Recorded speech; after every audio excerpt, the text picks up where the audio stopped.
Michael Schumacher's finest hour in a Benetton came just 4 races before he would never race for the team again, in a Grand Prix where he only led 3 laps. But this was a memorable win made all the more special at the Nurburgring, given the manner in which he grabbed it after a flat-out chase to close down a gap of more than 40 seconds to break the hearts of Jean Alesi and the Ferrari team Schumacher would be joining for the following season. Welcome to episode 2 of the 3rd series of Bring Back V10s, where we are looking back at the 1995 European Grand Prix and all the stories that were going on in F1 at the time. I'm Glenn Freeman, and joining me today are 2 guests making their first appearances of the series, Ed Straw and Matt Beer. And Matt, we'll come to you first so you can have the first go at the traditional opening question. So when you think back to Nurburgring 1995, what's the first thing that comes to mind? A physically and mentally broken Damon Hill limping away from an equally broken Williams, but applauding as he did so. Yeah, I think there's a lot about this race that summed up Damon Hill's 1995, so we'll come back to that in quite a lot of depth at multiple points during this episode. Now, Ed, I'm absolutely certain I know what you're going to pick about this race, so don't let me down. Well, I'm going to be as predictable as ever on this one and point to the F1 swan song for one of my favourites of the year, Gabriele Tarquini. Yes. Standing in at Tyrrell, finished 14th, 6 laps down, but it was great to see him getting one last outing in appropriately unpromising circumstances, because you just can't beat one-off random appearances. The only disappointment was it wasn't in a 40 Corsa. Obviously, but it did get him into the first F1 PlayStation game, which was the important thing. Now the series is up and running, remember that for our final episode, or 2, we'll be taking your questions on anything to do with F1 from 1989 to 2005. All you have to do to submit a question is use the hashtag BringBackV10s on Twitter, and that list is already building up, as some of you have got in nice and early before this series even started. But you can also submit a question by leaving us a 5-star podcast review, and as always, thank you so much to those of you who have already done that. We do really appreciate it. But let's crack on with why we're here, and that's F1's return to the Nurburgring after a decade away. There was a lot going on in the driver market around this time, and we'll come to some of those stories shortly. But to set the scene for the weekend, we'll take a look at Williams, where team orders were the big topic of discussion following David Coulthard's maiden F1 win a week earlier in Portugal. Michael Schumacher finished second at Estoril with Damon Hill third, and after that result, and with 4 races still to go, Schumacher led Hill in the championship by 17 points with 40 remaining, and Coulthard was another 16 behind Hill. But Williams said its drivers were free to race, which Hill called a problem, and Hill added at the time, "Williams stands a good chance of winning both world championships, and it would seem a bit of a waste if we finished up fighting each other and I lose the driver's crown, but obviously I'm biased." Coulthard said he was tired of being asked about it, and he was told that he was free to race as long as he wasn't holding Hill up. Now, Matt, Williams was a team famously never keen on team orders, but at the end of this season where Schumacher clearly seemed to have an edge, should it have been more willing to do a bit more to keep Hill in the championship hunt? The thing with this debate at the time was that it never really actually hit a real flashpoint. It was always kind of all about semantics of whether it would in theory, because there was never an occasion in the second half of that season when Hill was up behind Coulthard and Coulthard was slower than Hill and he could have let him pass for any kind of decent gain. The closest it came, I think, was at Spa when Coulthard broke down from the lead not long after Hill got up to second, so it was kind of a moot point. So it just seemed like, even at the time, even long before kind of social media blowing it up, it just seemed like a row about nothing and just kind of indicative of how Hill was feeling in himself at the time. It's also worth adding that even if you put together Hill and Coulthard's best results in 95 to come up with a hypothetical ideal season, they still come up short of Schumacher's tally. Of course, that doesn't reflect the impact it might have had on Hill psychologically had he had the team's full support, which is obviously significant, but it's not a kind of Williams 86 situation with Mansell and Piquet where you can say, oh, actually, there's occasions. Matt's quite right when he points that out. Now, Hill wrote in his book that Frank Williams' reluctance to give him total support while Schumacher had Benetton built entirely around him was starting to irritate Damon, and he said it all boiled over at the Nurburgring. Hill wrote in his book, "I had to argue my case with Frank by asking why I had to fight David as well as Schumacher. There was no question that David was getting quicker, and I felt a little threatened by him. I was aware that David had to make a career for himself, but he wasn't yet fighting to win the World Championship. Williams, it now appeared, was less interested in the Drivers' Championship, and it looked as if all that mattered was the Constructors' Championship. Teams get paid according to where they finish in the Constructors, but in my view, Frank and Patrick Head were stubbornly refusing to recognise the real value to them of the Drivers' Championship, where all the real kudos resides. At the time, Coulthard also thanked Williams for playing fair, considering he was leaving the team at the end of the year to go to McLaren. And on that subject, Matt, does Williams deserve a bit of credit for playing fair with Coulthard, given that he was leaving, or, if anything, because he was leaving, were they being too fair? It does play into this Williams habit of going for the pure racing option, whether that's the Mansell PK situation, 86, or even more recently, not being a B team. And in this case, it is going, we're not about team orders, we're not going to slow David down. But also, for a lot of that second half of the season, Coulthard was Williams' best shot at winning races. He went on a run of 4 straight poles. He was often the quicker Williams driver in the race. Him and Hill, as we'll talk about later, found lots of ways to lose races. But, if Williams had said to Coulthard, you're now our firm number 2, it would have been throwing away some of his best chances of victories from basically August onwards that year. I think that's an important point. If you're going to be really serious about winning the championship, after Monza, you could say, go for it, because Coulthard was 22 points behind Hill and 37 off Schumacher with 50 to play for, so had little chance. There's no way back for him, but as Matt points out, what were the realistic chances of either of them winning it ultimately? And Coulthard's McLaren deal was quite a messy saga, actually, that went all the way back to the end of 1994, when he actually ended up signing a 1-year deal with Williams for 95, and then on the same day drove to Woking and signed for McLaren for 96 and 97. We won't go into that contract row here, but it was around the time of the Nurburgring race that Coulthard's McLaren move became official in public. But this came against a confusing backdrop, as despite the contract being signed way in advance, Coulthard was only named officially once Alain Prost declared he would not be making a racing return with McLaren in 1996. Prost tested with the team a few times in the weeks prior to this, and Ron Dennis subsequently said that the tests were with a view to Prost racing. But Prost initially played the test down, saying he was only trying to help the team, and if he wanted to evaluate a proper return, he would be testing over longer distances. But then at his final test, he left the door open, saying, in order to race next year, I will have to be in a 100% situation. I need a good car, a good engine, lots of motivation and support from the team and sponsors. If there are any of these things missing, you cannot do it. Prost then went on to reveal on French TV that he wasn't coming back, and that's when everything slotted into place, with Coulthard coming in alongside Mika Hakkinen. But Ed, based on that quote from, I think, Prost's final test with McLaren, can we assume that when he drove the 95 McLaren, he realised he probably didn't want to come back to drive what at that time seemed like a bit of a pig? Yeah, you do get the impression that Prost might have been willing to have a last hurrah if he could have jumped into a Williams 93 type scenario. So get out there, win a title, or at the very least fight for one and win races in a decent car. But I don't really get the impression he massively had that ultimate desire anymore, which perhaps isn't a surprise given he was, 40 years old. He'd already achieved everything in F1, and incidentally on the day of the race we're talking about, he was commentating for French TV. So why would he want to jump in and race again for a recovering McLaren that he will have realised was still some way off fighting for wins again and going for championships? So yeah, there's nothing in it for Prost. It was certainly nowhere near a 100% situation. It probably wasn't even a 50% situation, frankly. It's very similar to when we talked about him considering the comeback for 1994, and that was another one that fell over once he tested the car. But Ron Dennis did acknowledge around the 95 tests that there was some confusion, but I would say that his attempts to clear it up didn't really achieve that. Ron said, there was an understandable confusion concerning our discussions with Alain. I did always stress that the object was not necessarily to see him as a racing driver. There was a strong possibility that he will be contributing to the performance of the team. What we're trying to do is supplement our team with experience. That sounds like Ron, doesn't it? Like all teams, we had a dialogue with Michael Schumacher, and at the point Michael was not an option for the team, David essentially became an integral part of McLaren. Putting Michael aside, we were controlling, more than any other team, what was happening with the drivers. All the driver changes, other than Schumacher's, have been the result of our decisions. I don't want to sound arrogant, you sure, Ron? But I believe this to be accurate. Matt, Do you think that is accurate, or is it just arrogant? Well, obviously, Arrows replacing Taki Inui with Ricardo Rosset was a direct result of a McLaren decision. Knew it.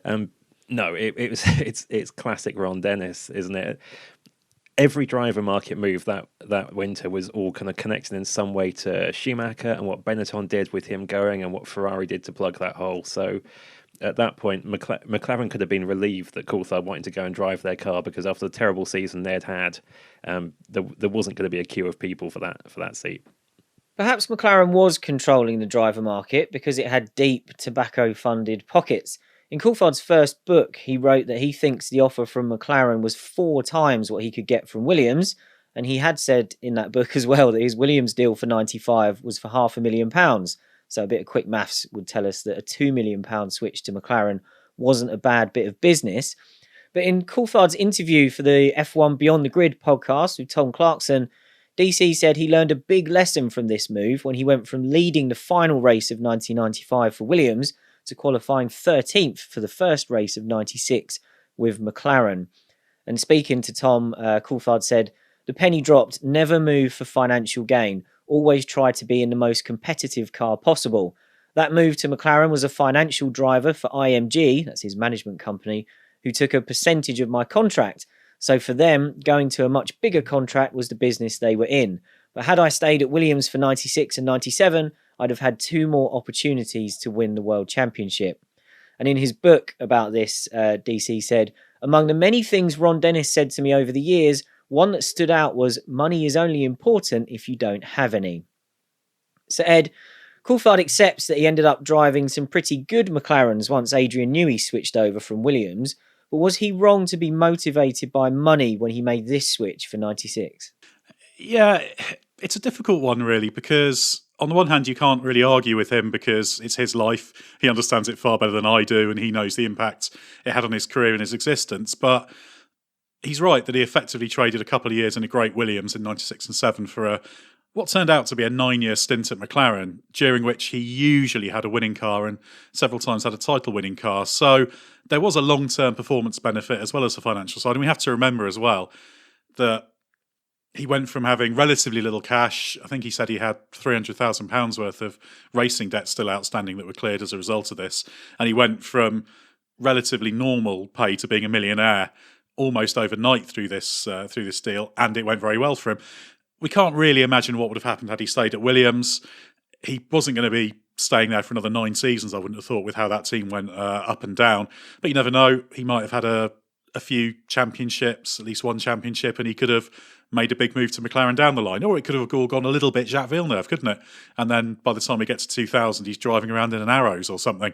So maybe that was a fair trade. But I think what he really gets to the point of is that the primary motivator should never be the financial side, because as he says, a management company, it's in their interest to drive moves. You see this in a lot of sports as well, and there's a fine balance to be drawn between, should we say, short-term gain and long-term gain. But actually, in retrospect, while it was a short-term negative for him, it wasn't necessarily a bad thing long-term, even if it perhaps did cost him the 96 or 7 or even both World Championships. Also, like you said, Ed, this was like an overnight change of situation for Coulthard, and it's easy to forget he wasn't the kind of savvy businessman operator he is now. Back then, he'd been plucked straight out of Formula 3000 into Ayrton Senna's car after Senna's death.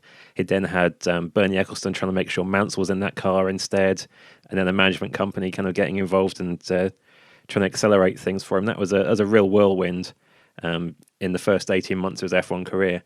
The main, he ended up in a much better career situation on paper by going to McLaren, given what happened to Williams after 97. But it was the factor he should have probably looked at was who his teammate was going to be more than what car he was moving into or what his wage was going to be.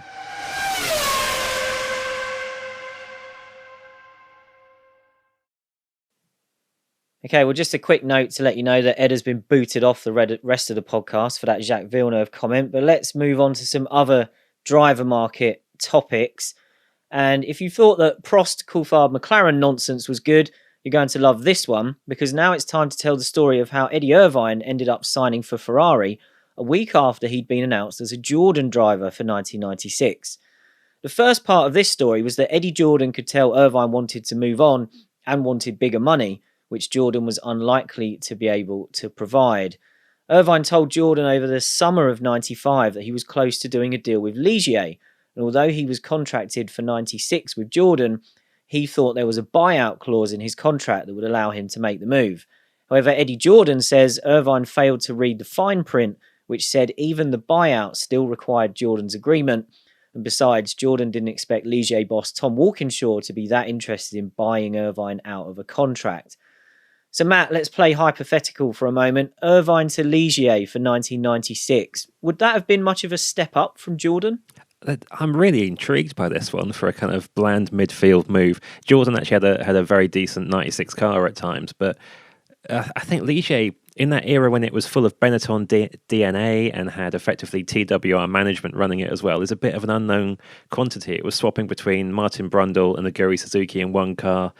You never really quite knew where you stood with Olivier Panis and what you were going to get. A kind of a confident, cocky Eddie Irvine walking into that situation might have been quite interesting, but I suspect he wouldn't have won the 1996 Monaco Grand Prix. It's kind of the definition of a sideways move, isn't it? You're trading the team that finished fifth in the championship the previous year and is going to finish sixth that year for the one that did the reverse. So very similar, but I think it's not really much to do with the competitiveness with the team and opportunities for Irvine. It was everything to do with earning potential and negotiations. The very fact Irvine told Jordan about it, this opportunity, rather than just unilaterally moving, if of course he could have done had he not misunderstood the nature of the lease clause, shows that this was about finances, pure and simple, rather than a team move, really. But Jordan said the Ligier discussion at least confirmed his suspicions that Irvine wanted a way out. Eddie Jordan said he knew there'd been some small talk between Irvine and Niki Lauda at Ferrari, but Lauda backed away from that once he knew there was a buyout clause involved. So Jordan tried to reignite those discussions via Michael Schumacher. In his book, Jordan said, "I called Michael and said something along the lines of, look, you need a teammate who is going to help you. Yes, Irvine's cheeky, but he's quick, and when he gets down to it, he's obedient. Winning races will not be his out-and-out priority. I think he'd be very happy to drive for Ferrari, and I think he'd do a lot of the testing and the hard slog that you'd want someone to do. I genuinely believe he'll be a good teammate." Schumacher took that pitch to Ferrari boss Jean Todt, who then pulled Eddie Jordan aside at the Portuguese Grand Prix to ask what Irvine would want to be paid, and Jordan caught him by surprise when he said, "I can negotiate that," which is classic Eddie. Eddie put forward figures between $4 and $6 million, and he says Todd politely said I was quite mad. However, Todd did ask for a meeting with Irvine, which happened at his hotel that weekend, and from there he instructed Marlboro to go ahead and get the deal done, as the sponsor paid the drivers' salaries at Ferrari. Once Jordan worked out it was a negotiation with Marlboro, who'd backed Irvine in the past and liked him, he reckoned he could get it up to $6 million after all. So Ed, I even said it there, I think, while I was reading that out. This is classic Eddie Jordan looking to sell on a driver he's got under contract. Yeah, it's an object lesson in wheeling and dealing. I hope someone's using this as a teaching tool in a business school somewhere, because he's basically turning water into wine. As he admitted, he's got a driver who wants to move on, or at the very least wants to be paid a lot more. He's good, but not a superstar, and he's somehow convinced Ferrari not just to sign him, but to pay through the nose for doing it. If it weren't for the fact this sort of thing happened to Eddie Jordan regularly, you'd say it was just some outrageous fluke and he was making up the whole mythology behind it. But if you remember, we talked in season 2 when Schumacher moved to Benetton from Jordan, how that was a learning experience for Eddie Jordan in terms of the contracts and how you do things. Well, this deal and many others prove he was a very, very quick study. Yeah, and in fact, next week we're going to talk about another one of these tricks that he pulled, but I'll reveal the race that circles around later, and you can probably guess which driver it involves then. But the two Eddies flew to Switzerland to meet with Ferrari's lawyer to get this deal done, and Irvine slept on the floor of that private jet they were flying on because he was hungover. So when they got there, Jordan left him to sit by a lake to clear his head while he did the negotiating for him. At this point, Ferrari president Luca di Montezemolo phoned in to the talks, and Jordan says in his book that Montezemolo gave me one of his impassioned speeches, saying I was looking for far too much money and claiming I had no understanding of the true value of the driver market. When Luca finished this monologue, I said that Ferrari and Marlboro ought to be careful that Irvine did not go to Ligier because they were desperate to have him. Then I waited for that to hit home. I knew that Marlboro would not be keen to see Irvine associating with another tobacco brand that could easily increase its penetration in Britain as a result, referring, of course, to Ligier's title sponsor. That got the discussion back on track, though, so Eddie Jordan managed to get a figure of $5 million agreed. And on that, he said, "I could hardly believe this was happening. It was daylight robbery, and I was the one wearing the mask." Jordan then left the talks to go and find Irvine, who was still by the lake feeding some ducks, and he told him the deal was done and all he needed to do was sign. And then, in Jordan's words, Irvine played his ace card. Irvine said he'd decided he wanted to honour his Jordan contract for 1996 because they had lots more to achieve together. Jordan, who said, "I'd already spent this money in my mind," said it was a cunning move from Irvine, aimed at getting Jordan to reduce his cut. They came to an agreement, which Jordan says cost him $1 million.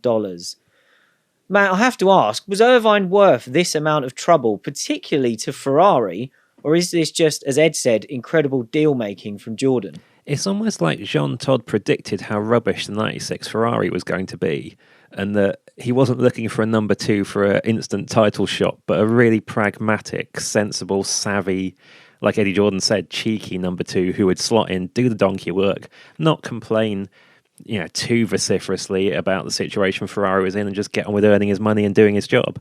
I don't think any of the other kind of ambitious young chargers on the market or grumpy veterans who thought they might be better than Schumacher, really, who were kicking around for that drive, would have handled that situation that Ferrari then found itself in as sensibly as Irvine did. So, yeah, at the time, absolute bolt from the blue that seemed like lunacy, but in hindsight, just the exact person you wanted in that car for 96 at least, and probably 97 too.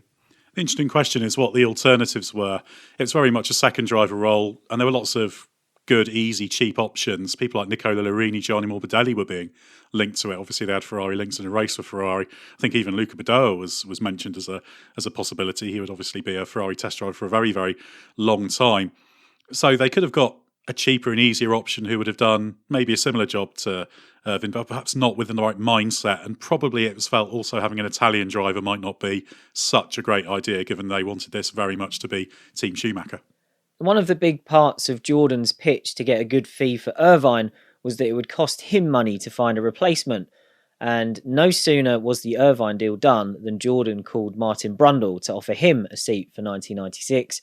Brundle found it hard to leave Ligier, where he was driving for Tom Walkinshaw, who'd always looked after him going back to the 1980s. At the time, Brundle said leaving Walkinshaw was like cutting off one of my own legs.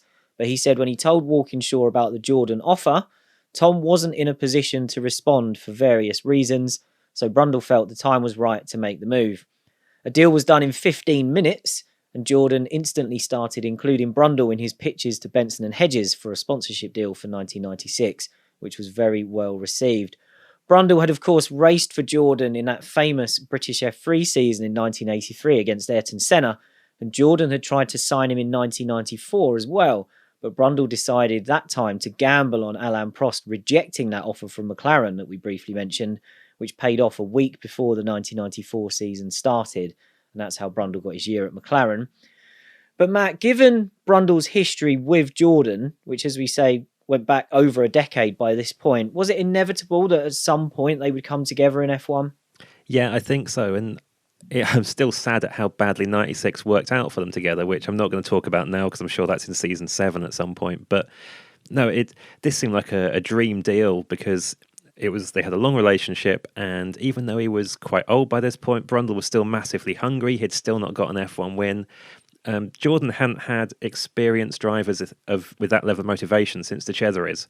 Any other kind of veterans from elsewhere had lost all motivation and interest by the time they got to Jordan, whereas Brundle was confident and driving well for Ligier, I thought, that season as well. Not consistently, quite a lot of mistakes, but his best drives like Magny-Cours nearly getting a podium, Spa actually getting a podium, were excellent. So this did seem like a perfect match. Brundle coming in, the guy who's been at Benetton, been at McLaren, a decade of F1 experience, exactly what Jordan needs, and he knows and loves the boss already.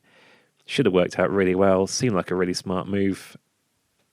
Spoilers, it was rubbish. Yeah, we'll get Gary Anderson to explain that to us one day in the future. It's good that Matt's already got eyes on the Series 7 schedule. I wish I was planning that far ahead. But Ed, let's get on to the main reason you wanted to be on this episode, and that is the driver change at Tyrrell. Uko Katayama was hoping to be fit to race at the Nurburgring after his massive crash at the start in Portugal, which if you've never seen it, Google it. Tyrrell designer Harvey Postlethwaite said Katayama was travelling at 138 miles an hour when he got flipped over in that accident, and Postlethwaite praised the safety of modern F1 in that Katayama only had a stiff neck afterwards, as well as pointing out that the increased head protection coming in for 1996 would have helped him even more. But Katayama was ruled out for the Nurburgring, and Gabriele Tarquini was called up to stand in for him. By this time, Tarquini was an absolute superstar in touring car racing. But Ed, I'm going to put you on the spot. Firstly, can you tell us off the top of your head when his last F1 start was before this one? Sadly, I can, because his last full F1 season was in 92 with Fonmetal, and they ran out of steam with 3 races remaining. So it should have been Monza in 92 would have been his last Formula 1 start.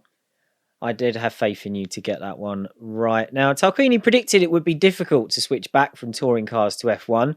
He said the reactions and the speed needed in fast corners are totally different. Now, if you can, Ed, putting aside how much you love this decision, looking at it almost coming to it cold, was it the right choice for Tyrrell to get Tarquini in, or should they have looked for someone with more recent F1 experience? Yeah, it's not necessarily ideal to bring in a stand-in who hasn't raced in F1 for 3 years and whose main program's in 2-litre front-wheel drive Super Tours, although he did do a little bit of Class 1 stuff in DTM and ITC that season as well. But he was the team's test driver. Fonmetal, you can see on the rear wing there, they did the wind tunnel work, and they were a big supporter of Tarquini. They tried to push him into the race drive, and although he didn't get that, he was their test driver. And I did do a little bit of digging to try and work out exactly how much running Tarquini had done that year, and actually, he did do a certain amount, not masses, but he did get out and about in that car. He'd done a couple of tests at Silverstone. He did 3 days of running at Pembrey. He did the Silverstone test before the Hungarian Grand Prix, so that was just under 2 months before. So he did know the car and he was familiar with the team. So it made sense from that perspective. Always difficult to be chucked in as a stand-in. Had a few things to learn, like the fly-by-wire throttle. I don't think he'd driven before, and the weather conditions were tricky. And the 95 Tyrrell Yamaha package wasn't a great one, despite having a few little interesting features about it. Tarquini, I think, had to be the logical choice, given that he did know the car and the team. They could have gone for a race-sharp outsider, ones that leap out, maybe Gianni Morbidelli, who was on the sidelines at Arrows at that stage, but had raced that season. Similar situation with Bertrand Gachot at Pacific. But then again, they wouldn't have known the team. I don't think if you'd thrown in a Formula 1 race-sharp driver, it would have had a transformative effect. So really, then you did a safe, sensible pair of hands, and Tarquini did that. I don't think he was anywhere near his best, but he brought the car home, he did okay, and he didn't get in the way a huge amount, although there was one moment where he was relevant in the race, as we'll talk about later. Yeah, we'll come back to that. So we'll move from the reason Ed is on this episode to the main reason I've bothered turning up. Because if you thought we wouldn't be able to find a way to get a Jacques Villeneuve reference into this episode, you are grossly mistaken. Because Villeneuve was signed up for Williams for 1996 by this point, and he was beginning a test program that Frank Williams said would take in 1 million miles at circuits he doesn't know. Villeneuve's IndyCar season had finished by this point, so he's fully focused on F1 and had the Indy 500 and the IndyCar title already in his pocket. So as if Damon Hill needed any more on his mind at this time of year, Villeneuve's time in a test at Monza was quicker than Hill managed in qualifying for the Italian Grand Prix. Williams called that test promising, and while Frank played the times down due to track conditions and engine spec, he did say it's not a plonker's time. Thank you, Frank. That's one of the kindest things that's been said about Jacques on the show for a while. However, the main thing Williams wanted to see was how Villeneuve would get on an upcoming Imola test with lots of other teams in attendance. But Ed, looking at how Villeneuve was perceived before he arrived in 1996, do you think he was coming into that Williams drive with high stock? Or was there maybe a lot of caution around him, given that he was going to be the first driver to make that move since Michael Andretti's failed attempt with McLaren in 93? Yeah, there was certainly interest and some level of excitement. He'd won a race in his debut IndyCar season. He'd won the Indy 500. He was on his way to the IndyCar title in 95. And in the wider world, IndyCar Champ Car, as it would become more commonly known after the kart series, was still on that big upward curve that started with Nigel Mansell heading out there. But Villeneuve didn't have a great European pedigree. He had won a few Italian F3 races, then had some success in Japanese F3, but there was still an asterisk against him. And as you say, that Andretti debacle was still hanging over Formula One. We talked about that in, I think it was season 2. We had the 93 Portuguese Grand Prix episode, and there was real concerns about bringing in IndyCar drivers. Villeneuve, I think, was a couple of seconds off in his first test at Silverstone, so it wasn't one of those, wow, he's jumped in the car and he's so stunningly fast. So that perhaps tempered the buzz a bit, but he was a driver with a European grounding. Unlike Andretti, he wasn't a decade-long veteran of IndyCar racing and a product of that system. He was a much more cosmopolitan, shall we say, driver in terms of his origins. So there was genuine interest. His stock was high, but tempered with a level of scepticism. And it wasn't as if Williams had to fight off all the other top teams to get his name on a contract, and all credit to them for taking the punt. He did get a massive free pass from quite a lot of the media at that point, from being Gilles Villeneuve's son as well. There was a massive fondness for the idea of another Villeneuve in F1 succeeding. So I think that did temper the scepticism. As you say, the Andretti being terrible thing, coupled with Mansell going straight over to IndyCar and winning it, had raised a lot of scepticism about Indy to F1 transfers. I actually think the whole reason that IndyCar kart to F1 became fashionable was entirely down to what Villeneuve then did in '96. So more Villeneuve positivity for Glenn here, but I feel like Villeneuve's performance in Melbourne the following year did make people realise that actually this transition from American racing to F1 was doable. But I really don't think without that famous, evocative, romantic surname, he would have been given quite the welcome he got, or maybe even that he would have been looked at as seriously by even Williams. We'll just end it there, shall we? We're not going to top that for this episode. I think we've peaked. We've got a few pages left of the script. Let's carry on. Anyone who knows the story of this race knows we're going to spend plenty of time talking about Jean Alesi. But before we get to his performance at the Nurburgring, there were reports following the Portuguese Grand Prix that he was fined for being heavily critical of team boss Jean Todt after ignoring team orders to let Gerhard Berger through. This is the quote that got Alesi into trouble, which he gave to Italian TV. He said, "The team wanted me to let Gerhard through and radioed me. I am not going to be a loser. Todt is breaking my balls. He is the problem at Ferrari. I am not criticising Ferrari as a whole, but Todt's management of the team. I'm fed up with it, and it is high time that Luca Di Montezemolo realises what's going on." Todd's response prior to Alesi being fined was quite measured, actually, given that, as far as I can tell there, Alesi was quoting Cartman from South Park before that TV show even existed. Todd said it was in the interest of the team that Alesi allowed Berger through because Gerhard's car was performing better. Jean has a generous nature, but a temperament that can be too emotional. For the past 5 years, we have given him our maximum support, and we will continue to do so for the last 4 races of this season. Berger said he'd been asked to move over in the past and always done it, but when he was asked about Alesi being fined when they got to the Nurburgring, he launched into a massive attack on Ferrari's press man. This seems utterly bizarre. Berger said, "Sometimes you have the feeling that we are just looking for big casinos and we have a press man who makes the situation worse. There are some things that should not be discussed outside the team, but at the same time we should say what we think." He also accused the press man, Giancarlo Baccini, of thinking he's a small Mr. Ferrari. Alesi explained this a little bit regarding the tension with Todt in an interview with Motorsport magazine in 2017, and he said the relationship was problematic by then because the team didn't tell him they were signing Schumacher for 96. Alesi's quote in the Motorsport interview was, "Flavio Briatore made me aware of the Michael situation. When I asked the team what was going on, they never said it was happening. It was the right choice to have Michael, but they could have told me." So, Matt, by this point, Alesi and Berger both know they are out of Ferrari and they're heading to Benetton, where Schumacher's leaving. Is this whole saga just a case of 2 ousted drivers deciding they've had enough of towing the party line? I think it is to an extent. Also, at the time, Ferrari of 95 looked quite sensible compared to the Ferrari of 91, 92. The car was more competitive. It was occasionally inheriting race wins, and no one was calling it a truck in disputed interviews and getting sacked. So it seemed quite calm, but it was a long way from the kind of logical Ferrari of the full Ross Brawn era.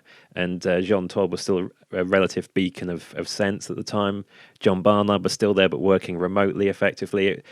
You can understand tensions spilling over. I think a lot of it came from the fact that a lot of drivers on the grid at that point were still partly unwilling to recognise quite how good Schumacher was until he got to Ferrari and made that car win. And I would love to, in retrospect, know what Schumacher could have done with a 95 Ferrari, which I still believe was quite a decent car. So I think there's a combination of Ferrari was probably still more messy and frustrating to be in than it might have looked from the outside. And let's face it, they're both been dumped for someone that they might not, particularly Alesi, have thought they were definitely worse than at that point. Yeah, and I think time proved Ferrari's decision to be the correct one. But looking at the Nurburgring weekend, Williams was going to race its B-Spec car for the first time after using it to good effect in qualifying in Portugal. Adrian Newey explained the B-Spec design in Maurice Hamilton's excellent book, All About Williams, that we quite often quote. Newey said he'd spotted a loophole in the regulations around the rear of the car that could be worth a second a lap in terms of added downforce, but he said it required a narrow gearbox, and after struggling to get Patrick Head to agree to that, Head created what Newey called a fudge-up by putting a step-up gear in the transverse gearbox. Newey said that resulted in a huge step forward, and he was worried that Williams had shown its hand by revealing this design in late 95, so he expected everyone to copy it for 96, but nobody did, which is one of the reasons the FW18 of the following season was so dominant. But looking at the 95 car, Matt, do you think that car maybe gets underestimated because this was the only time in this run of seasons for Williams in the 90s where they ever lost the Constructors' Championship? I think it's one of the best cars in F1 history that failed to win a championship. The reasons why it didn't win were nothing to do with its outright speed. It had two drivers who kept losing their heads. Its reliability was fairly ropey early on. There was a little bit where it didn't handle a change in Goodyear tyre spec as well as Benetton did, so it lost a bit of relative performance. There were also times where the fact that Benetton was so strategically agile just boxed Williams into a corner where it took the wrong strategy and made itself look a lot slower than it actually was. So, yeah, I think that car's massively underestimated. With a confident Hill or a slightly more mature Coulthard and a few relatively cheap, unreliable parts sorted, it would have beaten even Schumacher, even Benetton to that title. Yeah, and we'll talk about that car a bit more later on. The revised Williams was working well when it hit the track, with Coulthard and Hill locking out the front row. And Hill noted in his book that after all the team orders fuss that he'd made, for him to then be out-qualified by Coulthard meant his complaints would fall on deaf ears. But qualifying on Saturday wasn't particularly dramatic due to the Nürburgring's October weather, with Schumacher managing a late improvement that couldn't get the Williamses off the front row, and Hill potentially being on course to beat Coulthard's time before his engine cut out, which Damon suspected might have been because he ran out of fuel. But this was a newsy time for Saturday qualifying to mostly be a washout, as F1 had just agreed to change qualifying from its 2-day affair to just 1 hour on a Saturday afternoon in 1996. So Ed, I think we can call this the beginning of the modern era of F1 qualifying, where it's all decided in 1 hour on a Saturday afternoon. Do you think that at this point in the mid-90s, was it a good move to cut us down to just that Saturday session? Yeah, it makes sense. While the lack of a proper competitive element on Friday is a little bit of a frustration, the overall gain of having a single intense 1 hour qualifying session as a focal point is a massive gain, isn't it? Actually, you have to remember that qualifying, even on BBC TV in the UK, the terrestrial coverage, I don't think it was shown for every race until maybe 96.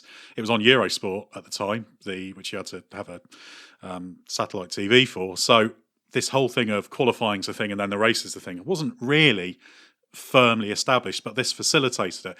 It really blew up at Silverstone that year, where there were loads of complaints because on Saturday the qualifying was wet, it was 20 seconds a lap slower, and the only people who improved their times were Montemini and Salo because they hadn't set a time on the Friday. So yeah, it was a really important move in solidifying qualifying as a big part of the show for Formula One, rather than just sort of the result of a couple of days of practice. And that's really important because it effectively doubles your footprint by creating two must-see parts of the weekend.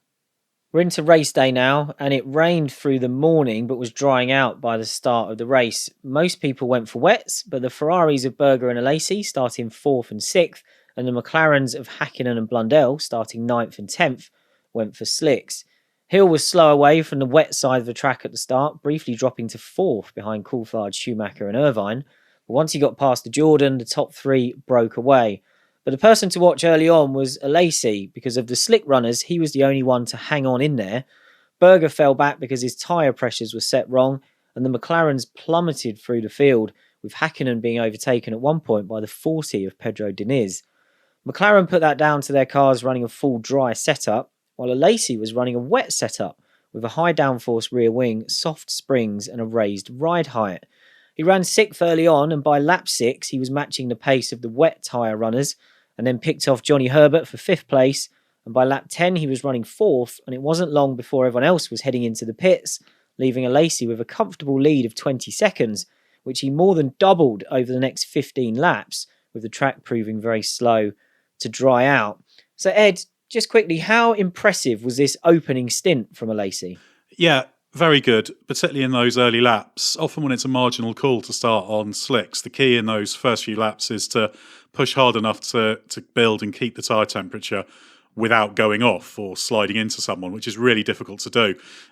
If you push too hard and you go off, you lose time. If you don't push hard enough, then you don't get the grip, so you plummet.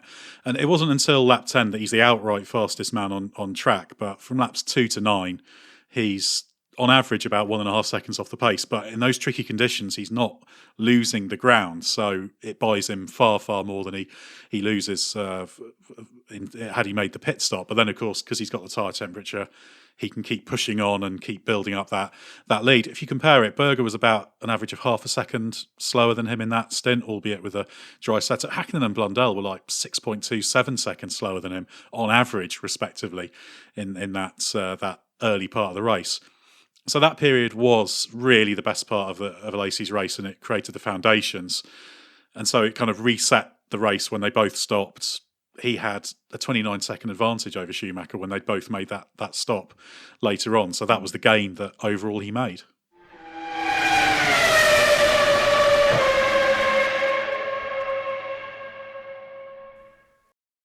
We'll leave Alesi out front on his own for a little while and focus on what was going on behind.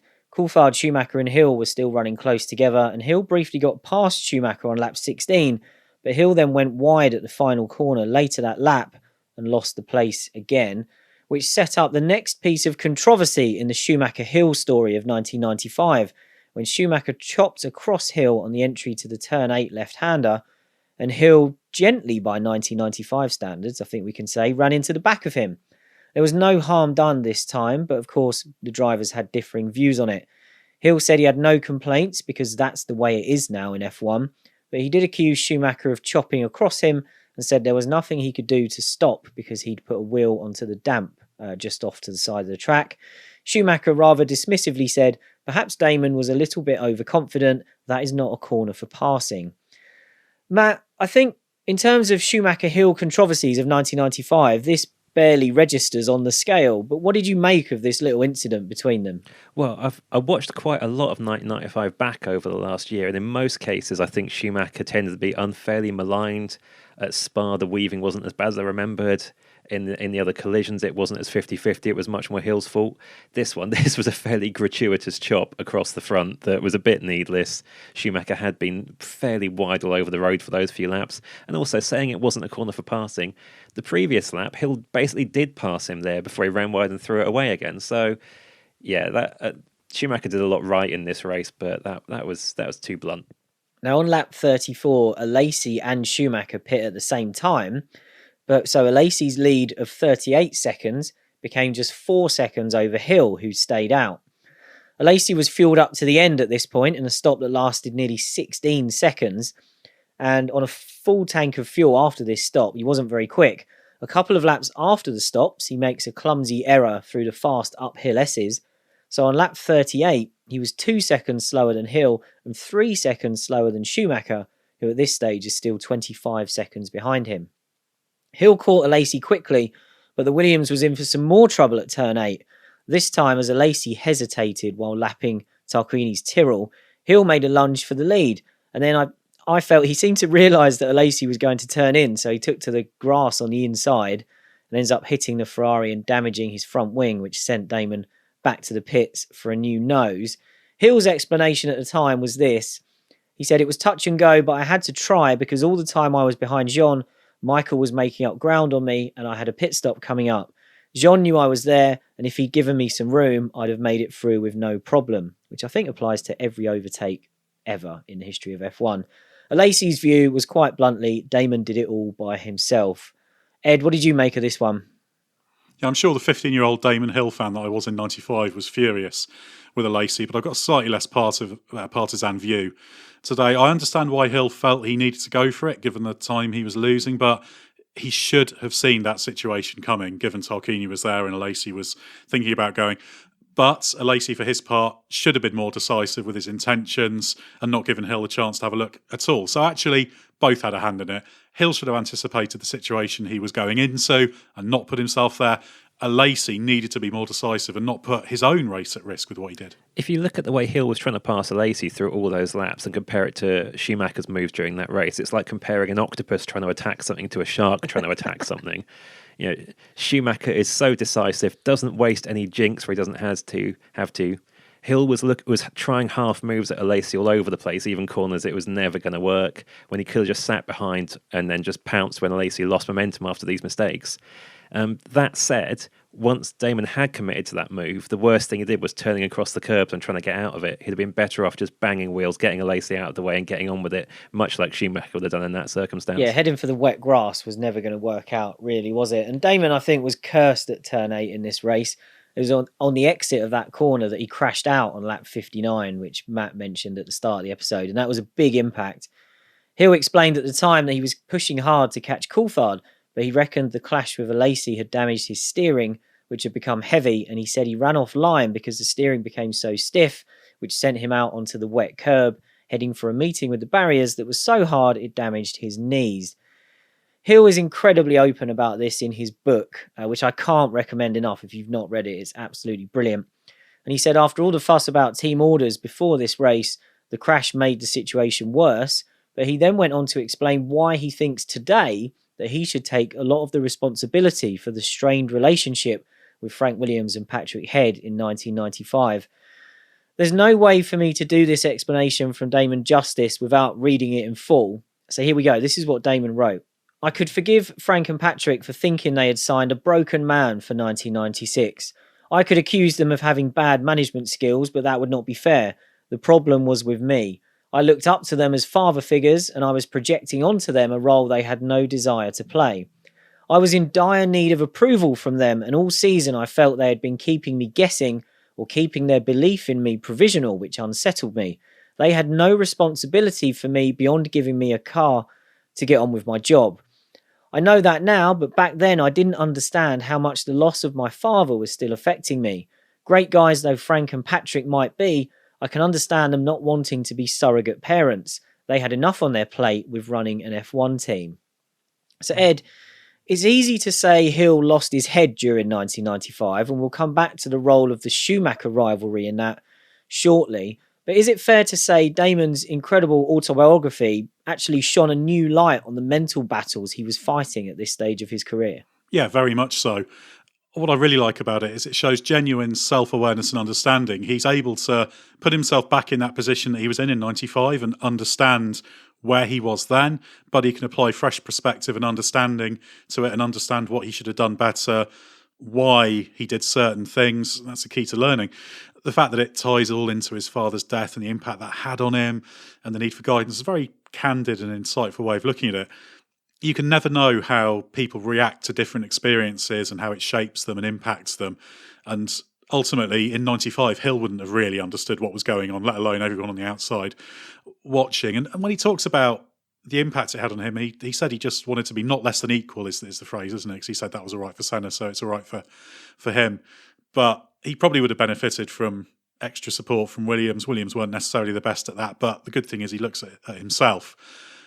And he also talks about how he was a little bit burned out as well because he'd worked all over the winter and everything. So he was just learning how to be at the top of his game. It's a great insight, this book, into the learning experience, the self-analysis, and what elite sports people go through and the unseen challenges that can be influencing what's going on. So the best thing to do is go out and read the book. There's another plug for it. Now, talking of another book, prior to being so open about his own struggles, Hill had made comments that did point the finger more at Frank and Patrick a few years earlier. This is another mention of Maurice Hamilton's excellent Williams book. So for those of you asking, the title of it is Williams, The Legendary Story of Frank Williams and His F1 Team in Their Own Words, which was first published in 2009. And there, Hill was quoted as saying, Williams don't understand drivers, which he called a blind spot for the team. So Matt, looking at how Damon's perception of all that evolved by the time of 2016, when he released his own book, it's fair that obviously Frank and Patrick couldn't be expected to take on the surrogate parents role he mentioned. But should we still look at it and say they could have done a better job with Damon than they did in 95? I think the fact that Hill's had the self-awareness to discuss things in that detail, plus Williams has a reputation as being particularly hard on drivers, makes this quite a clear case. But looking at how teams look after drivers and think about their mental states a lot more now, through so much of F1 history, there must be so many cases where a driver didn't realise the support they really needed, and a team certainly didn't realise what they could have done to help. In this one, I think it's exacerbated by the fact the two windows in Hill's life where Williams really had faith in him were quite limited, and one came after Williams sacked him during 96. But bear in mind, they first hired Hill for a race seat as the Patrese replacement. He was supposed to be the support act to Prost, then the support act to Senna, almost then seen as kind of inadequate again by F1 and trying to get Mansell in to lead Williams in his place in 94. So the fact that he ended up nearly winning the 94 title was a surprise to Williams and to Damon himself. He wasn't really ready for that kind of pressure. And certainly by late 1995, as it turned out, Williams had given up on him, committed to Heinz-Harald Frentzen for the future. There was lots of evidence with Hill's 95 performances and mistakes for why that seemed like the right call at the time. It's only in hindsight that perhaps you realise that if Williams had arm around the shoulder is a terrible cliche, but taken a bit more of an understanding approach and looked at why these lapses were happening, then they might have saved themselves a lot of bother and kept hold of Hill and probably won the 97 title more easily, which is now some anti-Villeneuve sentiment, isn't it? So I'm probably getting banned from the rest of the episode. Yeah, let's change the subject and get back to the race. We mentioned earlier that Schumacher and Alesi both pitted on lap 34 and that Alesi was in the pits for nearly 16 seconds, but Schumacher's stop was only 7.7 seconds. So at this point, Schumacher came out 28 seconds behind Alesi, and by lap 51, he was only a couple of seconds behind. But what Schumacher didn't realise was that he was about to be called into the pits for a third stop. Schumacher was confused by this because he thought he was on two-stop strategy, and by this point, he'd already pitted twice. But that first stop was really just to swap from wets to slicks, and Benetton had barely put any fuel in. Schumacher's first stop was in fact 3 seconds shorter than Hill's, who'd come in at the same time and taken on a proper fuel load. So after making that third stop, Schumacher came out 24 seconds behind Alesi with just 14 laps to go. And Schumacher said after the race he was pretty upset when he got called in for that third stop, and he couldn't believe it when Benetton told him Alesi wasn't coming in again, so he thought he'd lost the race. Now, Ed, we know that in the early years of refueling, Benetton often played some clever strategies and they worked out how to maximise the refueling era of F1 before anyone else and certainly before Williams. But was this strategy actually quite curious from Benetton to have taken that first stop and not really put any fuel in and switched to a free stop? Yeah, given where it put him relative to Alesi in the lead, there was a lot to make up there.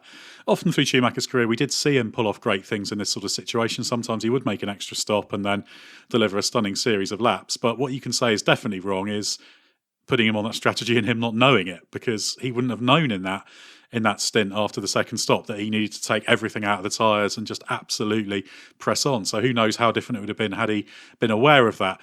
It worked out. So you can work backwards from the finish and say, well, that was fine, but there was definitely a failure of some sort there. It's slightly odd not to at least to put some fuel in at that first stop. I guess that was where it was all defined by. Otherwise, the second stop, if that had been the last stop, would have been very, very long and put him a long way behind. So, yeah, who knows? But, yeah, something's broken there at some point. And do you think that meant at the time, did that look like the race was over? 24 seconds in 14 laps, even for someone of Schumacher's phenomenal talent, was a big ask. Yeah, it did look pretty unlikely, didn't it? Even though Alesi was on old tyres, it seemed like it was race done. I have a vague recollection watching it thinking this was definitely an Alesi win and being very surprised when things changed. Schumacher said afterwards that he only decided to really go for the win when he saw Hill was out of the race, as that meant the championship was effectively decided in his favour.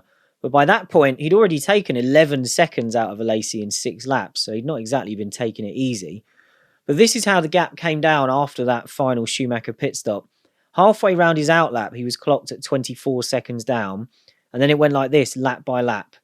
22.3 seconds, 19.7, 17.9, 15.7, 13.6, 13.1 because he had traffic on lap 58, 10.9, 7.8, and then 2.4, and then 0.7. Alesi was having a terrible time of things during this phase of the race.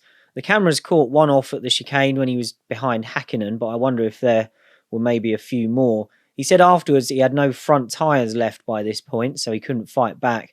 And he was also very critical of Häkkinen and Martin Brundle, who was behind for a long time, but watching it back, he wasn't exactly all over the back of them when they weren't letting him through. So Matt, the big question is, did Alesi throw this away, or is it fair to say that one-stop strategy with the heavy fuel load and the tyres that had run out of life by this point meant that everything was working against him while Schumacher was hunting him down? Well, there's no doubt that a Ferrari on very worn tyres was not as good a proposition as a Schumacher-driven Benetton on fresh tyres at that point in 1995. But the scale of lead that was thrown away, and the mistakes involved, and like you say, getting nowhere near these cars he was behind when they were a lap down for lap after lap, like 10 or 12 laps, just following Häkkinen around. Alesi let this one slip. Ferrari said so at the time, and watching it back, there's no excuse really for how that was thrown away. You can't see Schumacher losing that lead in those circumstances. And the remarkable thing is that Schumacher actually caught Alesi with a few laps to go and could sit behind him for a little bit. I think our memories maybe tell us that he caught him and passed him instantly right near the end, but he actually had time to sit there and suss him out. And by the end of lap 65, he launched his attack around the outside into the final chicane. There was a little bit of contact, but nothing dramatic, and Schumacher was through with just another 2 laps to complete to take a stunning victory. So, Ed, this is a memorable overtake, one of Schumacher's greatest moments, I think we can say. What did you make of the moment he made the pass and they kind of rubbed wheels and side pods on the way by? Yeah, it's a great moment to have a late change of lead in a Grand Prix after a chase. It's just a brilliant, exciting and celebrated moment. But when you watch it, you do wonder if Alesi could have been slightly more robust. He's right to cover the inside line. He does that, but he did allow Schumacher a fairly easy turn-in into a moderately clear road, shall we say. He didn't completely block it off. So you wonder, could he have tried to brake a little bit later, carry in a tiny bit more speed and sort of block off Schumacher, as it were. But you cannot judge how much front tyre grip he really had. He was clearly struggling and not very confident. So if he tried that, maybe he'd have gone careering off the track or piled into Schumacher and we'd be calling him a massive idiot for making the mistake. I think really he'd lost earlier. He needed to not get into wheel-to-wheel combat, really. Well, I still think the contact there came more from Alesi still braking late enough to slide himself into Schumacher, who was fairly well to the right in the second part of the chicane, having gone around the outside in the first part. I have to say, as a fan at that point, that was probably the only time I ever cheered and whooped for Schumacher. Never actually disliked him, but I always had other favourites. But on that day with that pass, you couldn't help but go, oh yeah, he's just made everyone else look stupid. Fair play to him. Now, Alesi looked absolutely gutted on the podium after the race, as you'd expect. But by the time of the press conference, he'd composed himself and he said that, in fact, the combination of Ferrari's strategy and wet setup gave him no possibility to fight with Schumacher at the end. But he was convinced they made the right decisions as it got them up from 6th on the grid to finish 2nd. So, Ed, is that a reasonable way to look at this result for Alesi? Or is the fact that at one point he was more than 40 seconds clear, is that just too overpowering that this is a race thrown away? Yeah, I think it's a reasonable way to look at the very end of the battle, but not the wider race. Because once Schumacher was with him, it was always going to be difficult, if not impossible, to hold on. What Alesi needed to do was stay out of reach, and he could have done that by minimising his race time early on, been a bit more decisive in traffic. It's one of the great underrated skills of race execution, isn't it? Often drivers who manage the race like that, we say, oh, that's just easy, wasn't it? They were just out front. But they never let themselves get under threat and have to fight that rearguard action. We also have to remember, as Matt alluded to earlier, we know the 95 Ferrari was a good car. Schumacher showed that when he jumped in it to test it at the end of the year and instantly went faster than Alesi and Berger had ever done. So this has to go down as a victory lost. But I don't actually think it was lost right at the very end, even though that was when literally the lead went away. It was early on, and I don't think anybody could seriously doubt that Schumacher would have won were the roles reversed and he were in Alesi's position. Now we'll finish this by going back to Williams for a little bit, because Hill, as was mentioned earlier, famously stands trackside to give Schumacher a thumbs up and a little bit of applause. And coming as this did after a couple of collisions at the British and Italian Grand Prix, that was a significant moment. And Hill, reflecting on this in his book, said he did that because we all knew we had witnessed something special that day. But reflecting more generally on 1995, Hill says, "My other mistake was to make the battle between me and Michael personal when I should have just focused on my own job. It had seemed like a good game at first, but I had been humiliated by his brilliance, and with the battering I received from the press, I found baffling and frightening. When you have enough doubts about yourself, you don't need everyone else pointing out more." Interestingly, Adrian Newey has spoken about this as well in the Williams book we talked about earlier. He said Damon got himself into a war of words played out through the tabloids with Schumacher. He should have come out the winner after what Schumacher had done to him at the end of 1994. And remember, listeners, we have an episode all about that in Series 1. But Newey says Damon came out the loser. He wasn't the driver in 1995 that he had been the previous year. So, Matt, how do we look back on where Damon got himself into with this rivalry with Schumacher? Was this media attention he talked about perhaps a symptom of him being thrust into the spotlight as the next British star after Mansell left? Well, thinking about how much the mainstream British media got behind Mansell, and then suddenly that comes to a shuddering stop when Mansell goes to IndyCar. Damon's there, he gets the attention, that attention goes crazy when Senna dies, and then when Hill ends up in this Schumacher title fight in 94 with that ending to it as well. So he's in the middle of this thing that he's not prepared for, he doesn't really fully understand.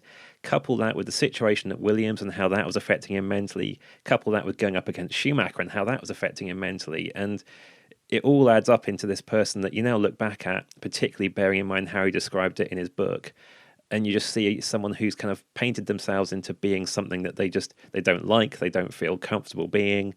And I think that came out in his media communications in retrospect, probably even more than it did on track at times.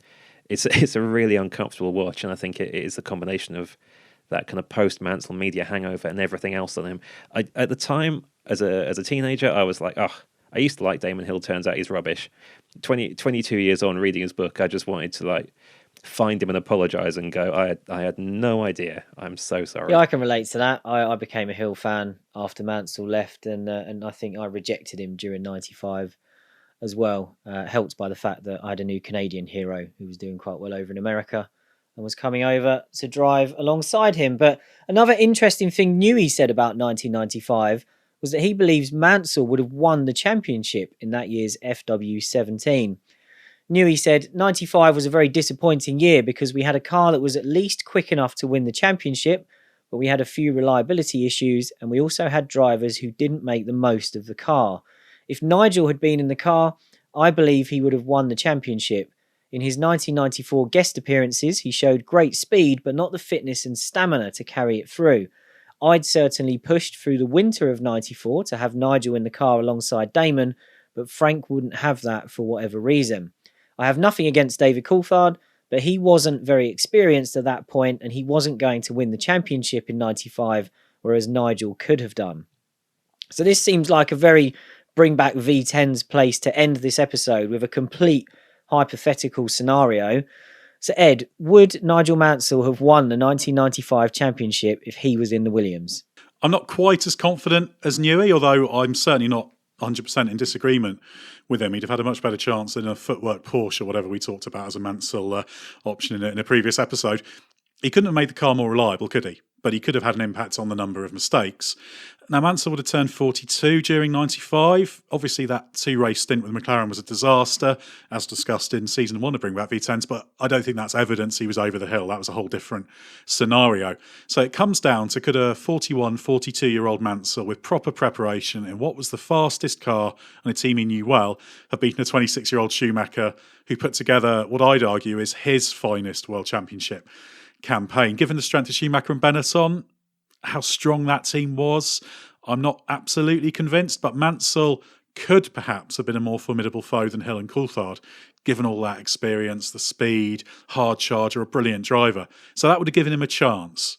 it's a tantalising what if. There's no way I discount him, and I think it would have been an absolutely astonishing battle. I imagine it would have been the subject of many a Bring Back V10s episode in an alternative universe where he did get the 95 Williams seat instead of Coulthard.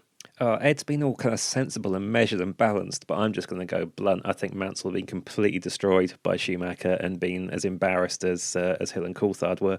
I look at the end of '94. Coulthard was on Hill's pace in those last few races before he was asked to stand aside. Look at Mansell's appearances at the end of '94. He was rubbish at Jerez. He couldn't beat a Ferrari to the podium at Suzuka. He only just beat a Ferrari to victory in Adelaide. And then you look at what he did at McLaren in '95. This was not Mansell at his best. I don't know how he would have handled the awesome form Schumacher was pulling out that year, on top of the how he might have handled Williams' reliability and strategy problems. I doubt that would have been calm and reasoned on Mansell's side, and I think that could have fed into quite a mess as well. So it's a tantalising what if, but I don't think it would have changed anything about the 95 championship outcome. That's incredible, Matt. I will. You might have changed my mind, because I was going to say Schumacher would still win the championship, but I think Mansell would have given him a good run for his money. I'm going to use my get out clause is going to be Newey saying that Nigel just needed a bit more fitness and stamina. So I'm going to say that's why he didn't impress you at the end of '94, and he'd have been fine in '95. But I think, as Ed said, Schumacher was brilliant in '95, and there was nothing Hill, Williams, or even Mansell, if he was there, could have done about it. So let's leave the 1995 European Grand Prix there. These race-specific episodes are good fun, as we seem to end up going all over the place with finding things to talk about, and that's before we ever get to what's happened on track. Remember to get your questions in for our series finale using the hashtag BringBackV10s on Twitter to ask us anything about F1 from 1989 to 2005. And thanks again to all of you who have left us a 5-star review and asked your questions there as well. Next time, we're taking a trip back to the start of our era and dipping into 1989, where we'll look back on that year's French Grand Prix. Alain Prost was in the headlines on and off track that weekend as his war with Ayrton Senna was spiralling out of control, and we'll also discuss one of F1's most iconic accidents, which happened just after the start.